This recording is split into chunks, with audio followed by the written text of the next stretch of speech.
আরে দাঁড়া দাঁড়া, তুই খলটা না? হ্যাঁ স্যার, ভালো আছেন তো স্যার? হ্যাঁ হ্যাঁ, কিন্তু তোর পদভ্যেস, চুরিচামারি, নেশা ভাঙ খাওয়া, তারপর শুনলাম তোকে নাকি আবার পুলিশেও ধরে নিয়ে গেছে। ওসব ওসব বিশ্বাস করবেন না স্যার, ওসব একেবারে ষড়যন্ত্র। এখন আমি শিক্ষক। পুলিশ কি রে?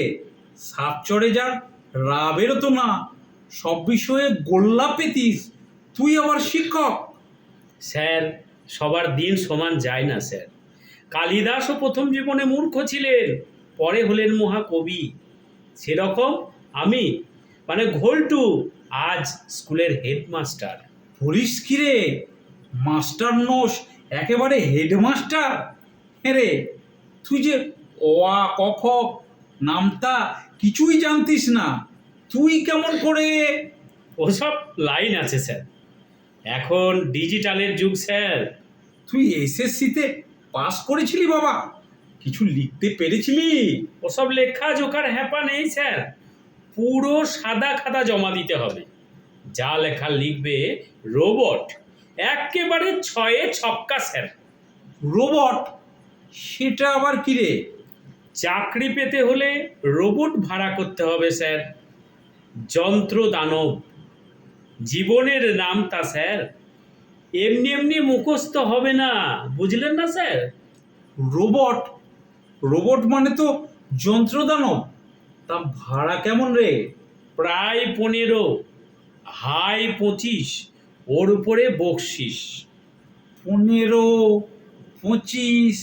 ঠিক বুঝলাম না, একটু বুঝিয়ে বল তো বাবা। এ স্যার, প্রায় 15 লাখ, হাই 25 লাখ। কোনো লস নেই স্যার। আপনাদের সাইকেল নিয়ম আর চলে না স্যার।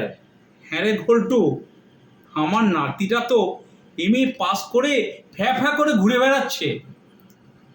আসলে ধারাপাত পড়লে হবে না স্যার, জীবনের নামটা পড়তে হবে, জীবনের নামটা।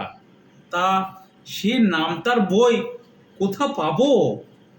ও তো খোলা বাজারে বিক্রি হয় না স্যার। তবে আমার স্কুলে ভ্যাকেন্সি হলে নামতার বই আমি দিয়ে পাঠাবো স্যার। আপনি ওই 15 আর ওই 25-এর সূত্রটা মাথায় রাখবেন। আসি স্যার, আমার ফ্লাইং অফার দিলাম, পারলে লুফে নেবেন। সূত্রটা কি যেন বললি? 15 প্রায়, 25 হাই, কোনো ডিগ্রির প্রয়োজন নাই। আসি স্যার। হ্যাঁ, আয় আয় বাবা আয়। এই শেষ বয়সে ধারাপাতের মিথ্যে নামতা, চুরি বিদ্যা মহাবিদ্যা, তার ওপরে বিদ্যা নাই। জীবনের নামটা আজ নতুন সূত্র, 15 প্রায় আর 25 হাই।